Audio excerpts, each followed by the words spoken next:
Opo. Ito yung pinakahuling ginagawa nila para i-discredit nila si Gutesa. Opo. Okay. Merong post sa isang page na kung tawagin ay Kabayan Patrol. Nako. Sinirculate ito across sa social media. Ito Viral yung yan. nakalagay na post na kung pwede na si Direk. Yeah. Ayan. Ayan, sinasabi niya, Orly Gutesa breaks silence. Pinilit lang ako nila Defensor at Marcoleta. Aha. Isip-isipin mo yan, Jen. Gutesa admitted that he was forced to sign a fake affidavit against Speaker Romualdez out of fear and pressure. Ito, nakuha na namin kung sino yung gumawa nito eh. Yung page po mismo. Yung Opo. page na ito, ang ginagamit niya dyan ay mga troll farms, ha? Makikita mo na troll farms kasi pinakita nila rito, ang mga accounts ay Vietnamese eh. Ah, ganun po? May Vietnamese accounts, karamihan ha. Oo. So kung nako. halimbawa sa 1,500 Vietnamese at yung iba pa Arabic accounts, para Nako. kunwari, maraming Maraming sumusuporta. nag-suporta at kumo-comment. Opo. Oo, ha? Ngayon, ibalik nga natin doon para makita natin. Kung makikita mo doon, sa bandang ibaba, right Opo, side, opo. nakalagay Kabayan Patrol. Kabayan Patrol. Yes po. So parang ginamit pa yung logo nung TV station, opo, oo. isang TV station para magmukhang totoo. So nakikita nyo ngayon kung ano ang kanilang pakay. Opo. Gumagawa ng isang bagay na hindi totoo. Pinilit namin ni Mike Defensor si Gutesa para gumawa ng isang salaysay. Yan ho lumilitaw dyan. O isang bagay na kabaligtaran. Ngayon, anong pakay ng mga... Hindi lang ito dyan, ha? Opo. Kasi kung punta tayo sa pangalawang slide dyan. Yan. Ayan. May requirements ang Meta kasi dyan, yung Facebook, na bago ka makapag-publish ng ads, kailangan meron silang mobile number, no? Yes po. Para magbabayad. Pinacheck ko yung mobile number. Ito ay nakarehistro sa isang tao na nagngangalang Luis Orbon. Ayan, oh. Luis Orbon. Oo. Okay. So, isa sa pangalawang requirements ng Meta, kailangan meron kang email. So, makikita mo dyan yung email nila. Ayan, oh. Hello at cdgminds.com. Ang ano kasi, Media Minds. yung ang ginagamit nila ay CDG. Yung advertiser is CDG Media Minds. Yes. Ayun makikita mo, no? So yung phone number nakarehistro kay Luis Orbon. Ayan ang email nila. At ang website nila, nandyan din dyan, mababasa mo, cdgmediaminds.com. Opo. Ang address nila ay Pasig City, NCR. Yes po. So, kung nakikinig si Luis Orbon dyan, Kung totoong tao man yan. nagtatago bilang CDG Media Minds sa anino ni Luis Orbon. Huwag ka na magtago sapagkat alam mo, kilala kita. Ano ba? Kilala niyo ba? Masyado namang babaw ang pagtatago kasi nila eh. Halatang-halata. Akala ba nila? Ganun ba? Alam mo, Luis Orbon, siguro maaring na-underestimate mo ako na hindi ko kayang suriin kung nasaan ka o kung sino ka. Makukuha kita eh. Maghintay ka lang. Kasi akala nyo hindi kayo marunong sa computer, Sen, at saka hindi kayo marunong sa social media, no? Hindi nga ako marunong, pero may pamamaraan naman Ayan, tama po kayo. May pamamaraan tayo dyan, di ba? Ngayon, puntahan natin yung ibang slide natin. Yan. Ayan itong CDG Media Minds ay nag-handle ng 4 na pages sa Facebook yan. Bukod doon, meron pa sa iba. Kaya sila ang sabay-sabay na nag-launch ng fake news campaign at binuboost nila, binabayaran nila laban kay Orly Gutesa. Ayan, makikita nyo isa-isa yan, ano? Yung number 1, ito yung Kabayan Patrol. Ayan, nakikita mo. Ang pangalawa, dapat alam mo. Sabi niya, Ayan, ayan, nakikita nyo yung kanilang post. Ayan, Yung pangatlo, Balita on the Go. Ayan. Yung pang-apat, Chiefs of Staff. Chiefs of Staff. So ito ay puro fake news campaign. Okay. Anong pakay ng mga taong, bakit sila gagawa ng ganito? Ito yung sinasabi ko sa iyo na pangalawa na undermining the whistleblower. So lahat ng kaparaan ang gagawin para pagtakpan, para ilihis, para iligaw ang mamamayan. Ang mga taong ito ay, ang kanilang maaring pakinabang dito ay yung taong pinagsisilbihan nila. Siyempre, po, kumikita sila dyan doon sa mga taong na pagtatakpan ng kanilang paglilihis.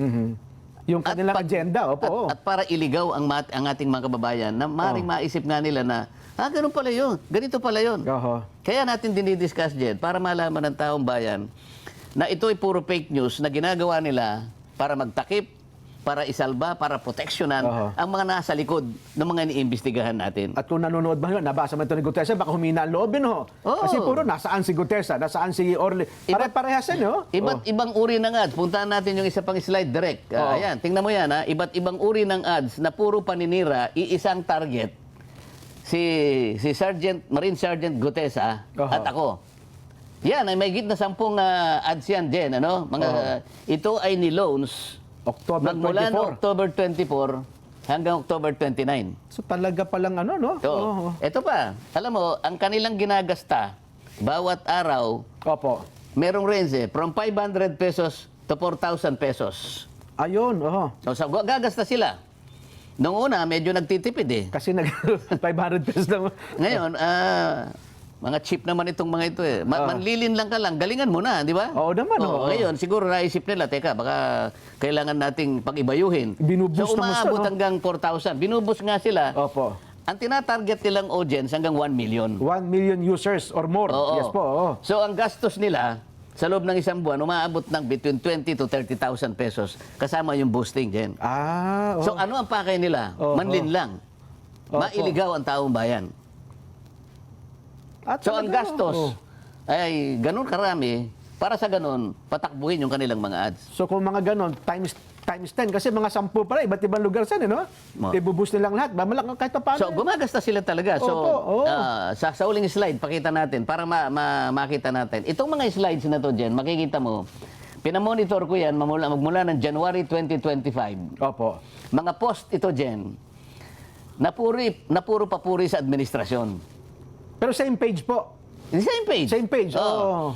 Yan ay puro papuri sa administrasyon. Ngayon ang kabalintunaan dito, kung ang administrasyon gusto niyang malinis ang skandal na ginawa ng flood control, Opo. bakit ngayon nag-sip sila dun sa paninira Character assassination na nangyayari.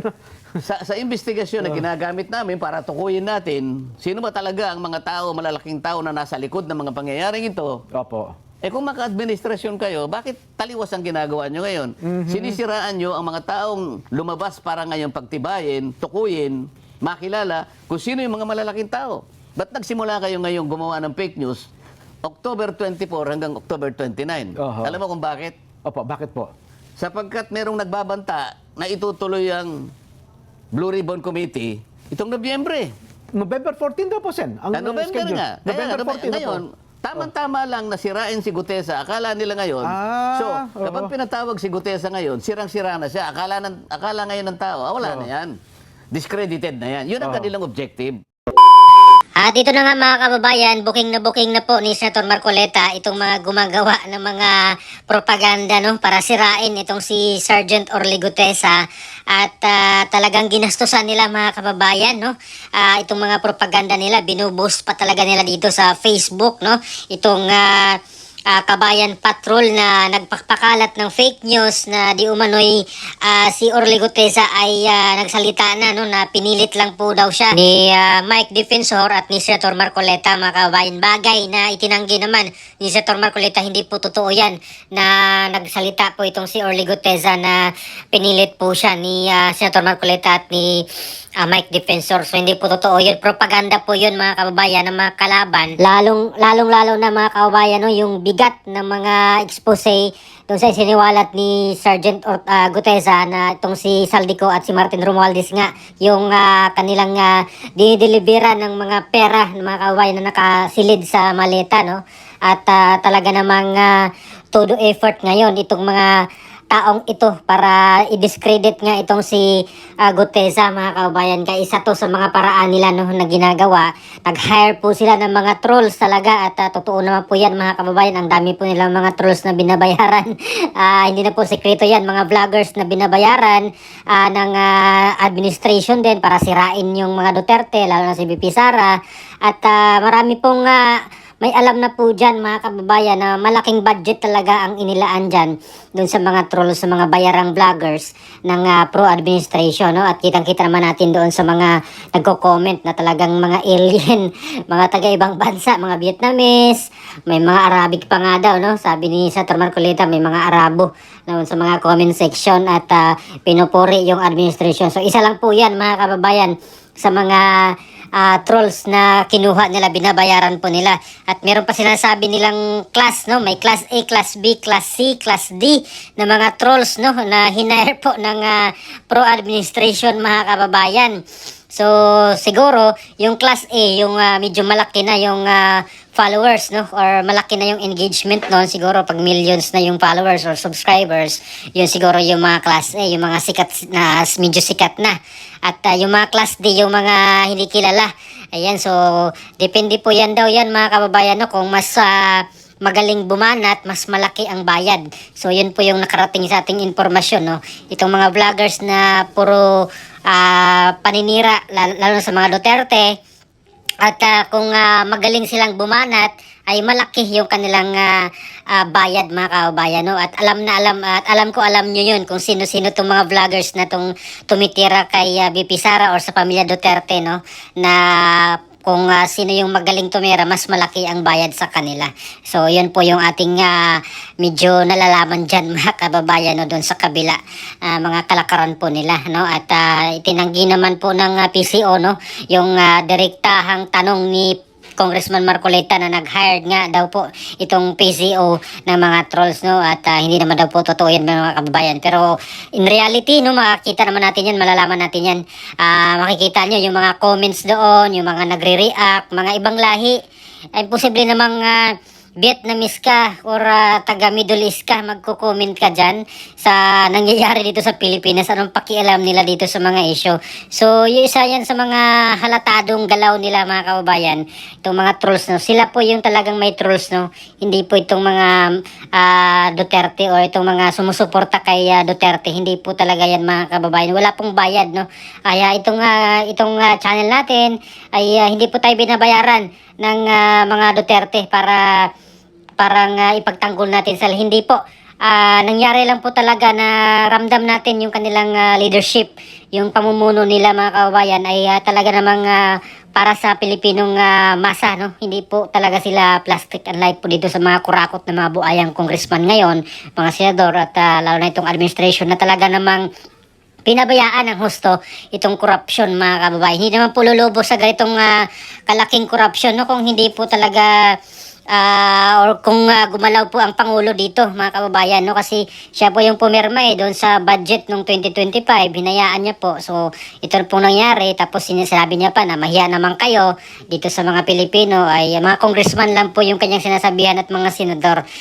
Yung siya mismo na siya yung Pangulo, wala po siyang hindi siya kasama. So ano yun, siya naman yung pumirma ng budget, siya yung hanap or siya yung talaga dito, no? Itong NEP or National Expenditure Program, siya po yung nagplano niyan mga kababayan. At siya rin po yung pumirma. Kaya wag niyang sabihin na wala po siyang kinalaman dito kasi siya yung presidente mga kababayan. Hinahayaan niya po nangyayari ito, no?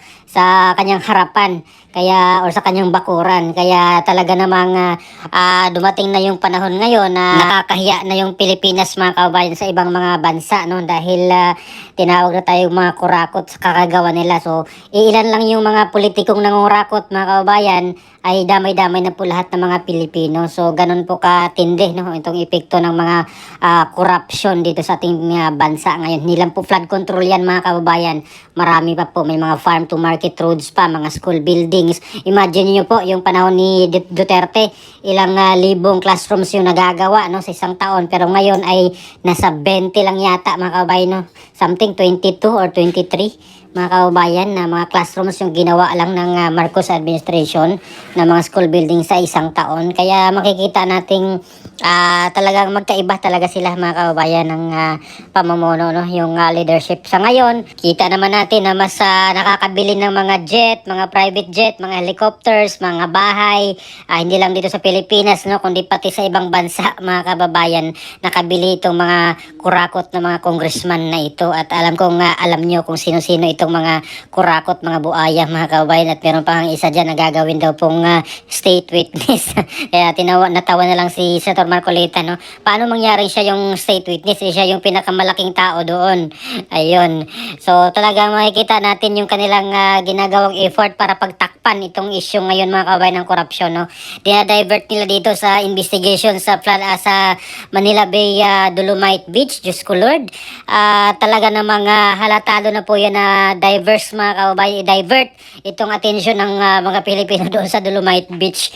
Imbes na dito mag-focus sa flood control na trilyon ang kinulimbat ng mga buaya mga kababayan. So ngayon dito po sila sa Dolomite Beach. Tingnan mo nga gaano ka walang hiya itong congressman na ito, si Ridon mga kababayan. Kung saan marami pong nagalit dito no, sa kanya. Dahil mas inuna pa niya itong Dolomite Beach na ilang taon na po yan dyan sa Dolomite or Manila Bay Dolomite Beach. Ilang taon na yan. At marami po mga taong namamasyal dyan. No? Hindi lang po sa weekend kundi kahit anong araw po marami pong namamasyal dyan mga kababayan. At pati mga ibang lahi ay tumatambay dyan no?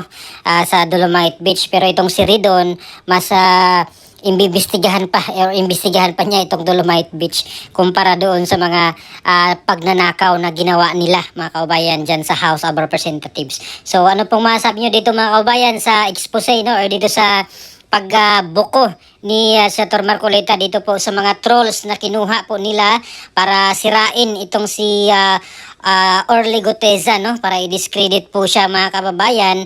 At dito na po no, para mawala sa usapin ng bayan, no? Mawala doon sa mga isipan ng mga tao itong pagnanakaw nila mga kababayan.